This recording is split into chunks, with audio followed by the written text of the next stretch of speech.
It is Star Corner here on iBrand Daybreak. You know what Star Corner is about. The whole essence is to give artists in the music industry and everybody in the creative industry generally the opportunity to come on the show and sell themselves.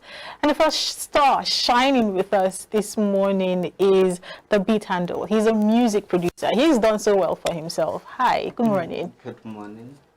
Good morning. Thank you for coming on the show today. Yeah. All right, the Beat Handle. Yeah, it kind of makes sense having that name. I mean, the fact that you could beat together. But why do you choose handle behind it, the Beat Handle? What's the handle doing there? Yeah, like a cup, you have a handle in it. Yes. So without the handle, you don't really handle the cup You can properly. manipulate the cup. Yes, yes. I So see. the handle makes it easier for you to, you know, carry the cup. You're too full of yourself. So now I feel like you used to drink beats like that. No, it's just being creative about the name. I know, right? Yes. Don't mind me. The beat, then handle. And handle. Yeah. And you've done so well. Just before we came on air, the song that you produced for Qdot just played, and beautiful piece. And I kind of noticed that there is like a trajectory that your work takes as it's going. Yes. It's almost as if you hear a song done by the Beat Handle, you almost know that this is the Beat Handle. Yes. What's that thing what do you put in your stew? The thing is the background. I started with classical music, so I love something classic. So whenever you bring a song and it's a song that is classic, so I have to, you know, put the classic touch in the song. I love producing songs like that, like Moriamo, like Desperate Journey. If you look at those kind of music, you understand. Then I do gospel music too. I love worship music. So if you know about worship music, the kind of feel, you understand, that you have is the same thing you will feel in all those alternative songs too, just like the Moriamo and Desperate Journey. Yeah. So that's the thing that you used to put in your studio. It's just something that is natural. Yeah. Yes. I mean, everybody has that natural flair to them. Yes. But with your art, being a music producer, having to deal with several artists from different genres. I mean, you just mentioned also that you function in the gospel industry as well. Yeah. Is there any disparities that you wish could be brought from the gospel music production industry to, because the moment you hear a sound, you know that this is probably gospel music about that, and you know that kind of has dealt a blow. So you hear this narrative of how that everybody in the gospel industry is sounding money to do gospel music. It's as if there is a way it's supposed to sound. If not, it won't be ticked off as gospel. Yes. Do you agree with that? And why can't we actually get a change? Sometimes I have an artist in the studio. The artist came around and he was just sitting there, and I was playing the secular music I was working on then. I said, if gospel could be if our gospel can be sounding this way, and I said, it would be good, or it would be nice, but we need to be able to sound this way. Then I looked at it and I said, okay,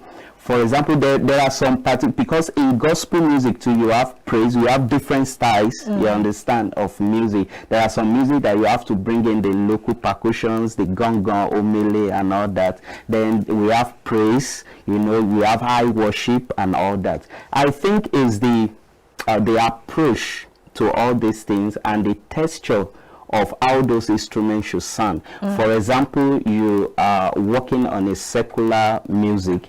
There is a way your kick and your drums should sound. Some of the drums are not, they are digitally generated, but when it comes to gospel, you want to have the live feel. And when those live feel are not there, there's a way the kick is sounding that it should portray this is a live drum set. You are sitting on a live drum set. But if you look at the secular music, if you look at the drums, they are not really the live drums. You understand? They are digitally generated sounds. You understand? So if you could implement all those things into gospel music, but definitely not worship. There are some styles of gospel like Omo Baba, Yeah. Lemisha. If you listen to, is an amapiano, you understand? So that is a kind of gospel coming into the secular kind of. Feel, So yeah, so now you are having the feel, now bringing them to church and all that. But irrespective of all this, there are still some style of music in gospel that cannot work that way. You don't really take for this industry. See, as you just dissecting, you go on that year, they call you the beat handle because you don't drink and like tea. All right, so talking about whether you don't take or not, but you have been in this industry for a while. When did you start production? Around 2007, yeah, like over 16 years. Wow, that's a while. So what motivated you, or should I say, what brought you into the industry? Did you always know that that's what you wanted to do? Yes. Oh wow. From secondary school. Anything music just come to me naturally. You understand? I did professional exams in music. I started with theories of music, classical music and all that, you understand? So I'm deep in music itself before coming into the production aspect. So you actually studied music? Yes. Do you play any instruments? Yes, I play the organ, piano. Beautiful. Sam? All right, I could see that you're really very detailed when it comes to music production. Yes. I'm very happy about that because I could see the way you are just mashing out some of these, processes. But again, in your narrative, you kept hampering on the fact that you love classical songs, right? Yes. And I want to ask you, as a music producer, how are you able to identify a classical song from the point of incubation? I'm talking about that early stage where the song is being scripted, where you cannot even tell how that song is going to look like, when it comes out live. So from your experience as a music producer, how do you identify such song? All right, I run a music, a production academy, Slow Academy. So when a student comes to learn, the first question I ask is, are you creative? It's not about you knowing how to play an instrument, know how to operate the computer, but are you creative? The production aspect is not just by you sitting on the system, working on those harps and making something, but it is the idea you have in you. It is something that is in you. You understand? Now, if you bring a song to me and you are singing it, I'm hearing the song as a finished work. I'm not hearing it the way other people might be hearing it, but I'm hearing the end product as if we have done it. You understand? So I'm not guessing. I just know exactly what to do because I'm already hearing those songs. It opens up to me. You understand? And back then, when we want to make music, artists will sit down, take time. It might take months to come up with a song. You understand? But now, you just find artists, give me a beat, come to the studio, and in the studio we are just vibing and song comes out. Those songs are not really detailed. They are not really inspiring. I was listening to some 80s, 90s songs then, and I was like, oh, wow. I can't say there's no song anymore, but the kind of effort people put in songs, but then you listen to some lyrics and you wonder, is this lyrics from this world or from another planet? You understand? You listen to the way they structure those words and you say, wow. You understand? So classic songs used to have those kind of ingredients. When you listen to them, you know much work have been put in this to prepare this. You understand? So it's really talking about something. Okay, look at Desperate Journey, talking about a life experience. You understand? So you listen to songs like that, Johnny Dre, if you listen to his songs, you understand? Those are classic songs. They inspire you. And those are the kind of songs that I connect to easily. You understand? So I have an artist to Duff song. He sings this kind of song and it inspires me. And that is why I love working with him so much because he put his effort, time into writing and all that. So bringing out 2 lines of his song, you still have to sit down, think about those 2 lines. Wow, what are you thinking? What's going on your head when you write this line? You understand? So to me, I just feel it's something that is natural. It opens up to me. All right, let's look at the economic end of the things that you do. A lot of times when you look into the industry, the people that you work with most closely are musical artists, people that sing the music. And we see the whole bling, the whole glamour around them the most, because I mean, they make all the money, as is the perception out there. But that's also what I want to ask you. They get all the glamour. You people do all the work. I'm not taking any of their hard work away from them, but I mean, if there is no producer, then I mean, what music do you have as an artist? Do you understand? So is it that being the producer is not as paying, as lucrative as it is to be the owner of the music, the artist? In other countries, I would say production is very lucrative. You understand? But the nature of the country we find ourselves, there are some things that are not rightly done. You understand? So, for example, I produce a song.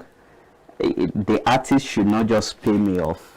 You understand? So when the song is making way for the artist, and the artist, as the artist is earning from the song, everybody that has put work into that song should also be having something, a kind of percentage. So there are some things that should be put in place particularly in Nigeria. There are some things I wanted to do. I was making a collaboration production with someone out of the country, and we just met online, and he loves my work. Then he wants us to collaborate, so we put on a particular site, and we want to share some royalties and all that. So I was now trying to, when I got to the payment plan, you see, most of the payment plan, in fact, there is none that is working for me.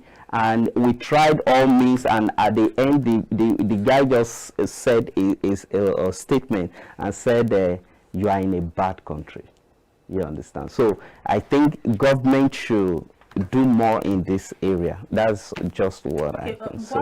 I can understand the whole policy part end of things, and having the legal conversations. I'm not in that industry, so I might not be able to have the correct technicalities or the words to use.